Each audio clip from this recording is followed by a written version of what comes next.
अस्सलाम वालेकुम बुजुर्गों, दोस्तों और साथी नाज़रीन, इस हफ्ते के फ़िक्र नज़र प्रोग्राम में आपका इस्तकबाल है। इस हफ्ते अगर देखेंगे तो हिंदुस्तान की सियासत फिर से गर्मा रही है और जिस तरीके से बिहार में जो कोशिश हो रही थी उसे सुप्रीम कोर्ट ने नाकाम बना दिया। अब ये फैसला आने के बाद मैं समझता हूँ कि इलेक्शन आईडी, वोटर आईडी और आधार कार्ड की बिना पर जब इलेक्शन होंगे तो मैं समझता हूँ कि बहुत सारे लोगों को, बल्कि निसफ बिहार के लोगों को राहत मिली होगी। ये इसलिए है कि बिहार में ये कहा जाता है कि जब कभी बारिश का मौसम आता है तकरीबन 3 करोड़ 40 लाख लोग तो महफूज रहते हैं, लेकिन बाकी जो 7 करोड़ की या 8 करोड़ की आबादी में जो बाकी का जो हिस्सा होता है, जो 3 साढ़े 3 करोड़ से ज़्यादा का हिस्सा है, वो लोग अक्सर या उमूमन बारिश के कहर से अपने घरों को भी खो देते हैं या घर के 30% से ज़्यादा हिस्सा ज़ेर आब रहता है। वो खुद अपनी ज़िंदगी गुजारने के लिए कहीं पर भी जहाँ कहीं ज़मीन का कुछ हिस्सा मिल जाता है तो वहाँ पे रहते हैं। हुकूमत बिहार की तरफ से ये कहा जाता है कि कश्तियों में भी खाना सप्लाई किया जाता है, लेकिन फिर भी जो लोग दस्तावेजात से महरूम हो जाते हैं उनको या उनके सरों पर यह बादल मंडला रहा था कि वो वोट डाल सकेंगे या नहीं डाल सकेंगे। अब वो कौन लोग हैं जो आबादी का ज़्यादा हिस्सा है, उस पर अगर हम बात करेंगे तो ज़्यादातर होते हैं या तो उनका ताल्लुक़ अक़लियती बिरादरी से होता है या फिर कमज़ोर तबक़ात से होता है, और यही लोग हैं जो कांग्रेस की हों या तेजस्वी यादव के हों, वो उनकी रीढ़ की हड्डी होते हैं जो वोट के बिना पर उन्हें जमहूरियत को बहाल करते हुए वहाँ पे हुकूमत बनाने में माविन साबित करते हैं। कोशिश बहुत सारी हुई, इलेक्शन कमीशन पे भी बहुत ज़्यादा इल्ज़ामात उठे, इसलिए कि जिस तरीके से इलेक्शन कमीशन का जो रवैया था उससे यही ज़ाहिर हो रहा था कि कहीं ना कहीं ये चीज़ आके बहुत सारे लोगों को परेशान कर सकती है। इसी असना में अगर देखेंगे तो राहुल गांधी साहब ने एक बयान दिया है जिसमें उन्होंने कहा कि हम महाराष्ट्र को रिपीट होने नहीं देंगे। महाराष्ट्र में अब अगर वोट 100 हैं तो 125 की भी वहाँ पे वोटिंग रिकॉर्ड की गई। ये कहा जा रहा है कि जो इलेक्ट्रॉनिक ईवीएम होते हैं उसे ज़ीरो नहीं किया गया था और वही जो टेस्टिंग के बाद भी वही मशीनों को वैसे ही उसी हिंसों के साथ फिर से दोबारा काउंटिंग में रख दिया गया था। इसीलिए वहाँ पे जो एक्सेस वोट आए हैं उसी तर्ज पर काम करते हुए बीजेपी बिहार में भी फिर से अपनी या एनडीए अलायंस को जिताने की कोशिश कर रही थी। लेकिन मैं समझता हूँ कि सुप्रीम कोर्ट के ऑर्डर के आने के बाद इसमें भी एक लचक ये है कि 25 जुलाई और 28 जुलाई की जो तारीख़ है उस पर फ़िलवक़्त के लिए तो ये राहत है। 28 जुलाई तक क्या होता है ये आगे सुप्रीम कोर्ट के फैसले पे हम बात कर सकते हैं। लेकिन इसी असना एक और चीज़ ये हुई है कि आरएसएस के जो सरबराह हैं मोहन भागवत, उन्होंने कहा है कि 75 साल की उम्र के बाद कायदीन को शॉल उड़ाने का मतलब ये होता है कि वो घर में बैठ जाना चाहिए। कहीं ये इशारा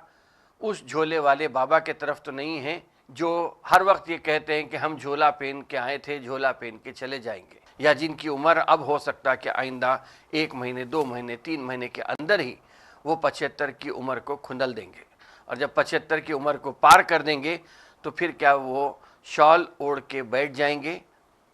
इशारे तो ऐसे मिल रहे हैं कि कहीं ना कहीं वो जाना चाहिए। लेकिन फिर भी ऐसा है कि चाहे वो गुजरात का इलेक्शन हो, बिहार का इलेक्शन हो या कहीं का हिंदुस्तान भर का इलेक्शन हो, जनरल इलेक्शन हो, कहीं पुलवामा हो जाता है तो कभी पहलगाम हो जाता है। वैसा ही 75 साल को अगर छलांग लगाने के बाद भी अगर कुर्सी को चिमटे रहने की अगर बात आई तो फिर कुछ हो सकता है। इसलिए क्या गुजरात के हालात भी या गुजरात से भी जो इशारे मिल रहे हैं वो भी कुछ ठीक नहीं लग रहे हैं। अब ऐसे में 75 साल गुजरात इलेक्शन, बिहार इलेक्शन के इसके जो चैम्पियन हैं या मास्टर ऑफ कंट्रोवर्सी हैं या जिस तरीके से आप इलेक्शन को मोड़ने की जो सलाहियत रखते हैं, चाहे वो जमहूरियत का मजाक ही उड़ाते हैं क्यों ना हो, वो सलाहियत रखने वाले बाबा क्या करते हैं, क्या करतब दिखाते हैं, उसका हम अंदाज़ा एक लगा लेना चाहिए। मगर उससे पहले भी मैं समझता हूँ कि जिस तरीके से लीडर ऑफ अपोजिशन का रोल मिलने के बाद जिस तरीके का रोल राहुल गांधी निभा रहे हैं, पार्लियामेंट में हो या बाहर भी हों, अगर देखा जाए तो भारत जोड़ो यात्रा के बाद भी जितने अवामी जलसों से या जितने बार प्रेस कॉन्फ्रेंस से या जितने कायदीन से जितने रियासतों का दौरा है, इन सब को देखते हुए मैं समझता हूँ कि राहुल गांधी का मुकाबला करने वाले जो हैं वो फिल वक्त हिंदुस्तान में एक ही हैं, जो है वो है नरेंद्र मोदी। लेकिन नरेंद्र मोदी अपनी 140 करोड़ आवाम के ऊपर नहीं दौरे लगाते हैं, ना किसी रियासत का दौरा करते हैं, वो दुनिया भर में घूमते फिरते नज़र आते हैं। अभी गए थे नमीबिया में, नमीबिया का सबसे बड़ा सिविलियन अवार्ड वहाँ पे उन्होंने हासिल करते हुए उनकी फ़ोटो आई, तभी सभी अखबारात में वो फ़ोटो भी शाये हो गई है। अगर नमीबिया की बात करेंगे, नमीबिया की जो सदर हैं वो एक क्रिश्चियन हैं। वहाँ क्रिश्चियन के हाथ से आप अवार्ड, सिविलियन अवार्ड लेते हैं, और मणिपुर में जिस तरीके से क्रिश्चियन बिरादरी के साथ जो भोंडा मजाक हो रहा है या उनकी जानों के जो नुकसान जोखम में डाली जा रही है या जान का जो ख़तरा उनकी जान पे मंडला रहा है, उनके सरों पे मंडला रहा है, उसको सब छोड़कर वो आप जाके आप अभी भी फिर दौरे शुरू हुए हैं। हो सकता ऐसा है कि ये बात भी कही जाती है कि कभी सांप सीधी चाल नहीं चलता, सिर्फ जब बिल में जाना रहता है जब ही सीधी चाल चलता है। तो हो सकता है इससे बहुत सारे अंदाजे बहुत सारे लोग लगा सकते हैं। तो मैं समझता हूँ कि ऐसे बहुत चीज़ होते रहेंगी। जमहूरियत है हिंदुस्तान की, किसी न किसी तरीके से सांप की बिल में सीधा जाता है या सांप ज़मीन पे जब चलता है तो टेढ़ा चलता है। वो देखते हैं आगे आगे, और बहुत सारे ऐसे करतब नज़र आएंगे जो हमें देखना है। बहरहाल इसमें यह है कि हम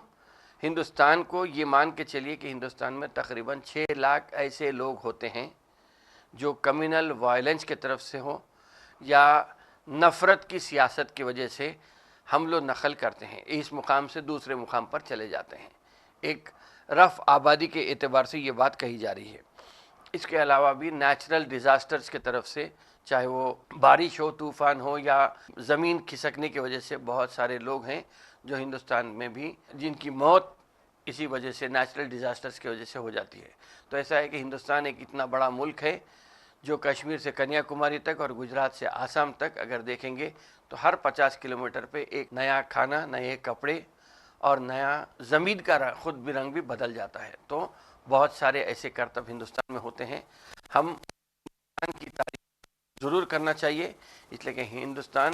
अब तक अमन का गहवारा रहा है और अभी भी आइंदा भी मैं समझता हूँ कि इंशाअल्लाह ताला अमन का गहरावा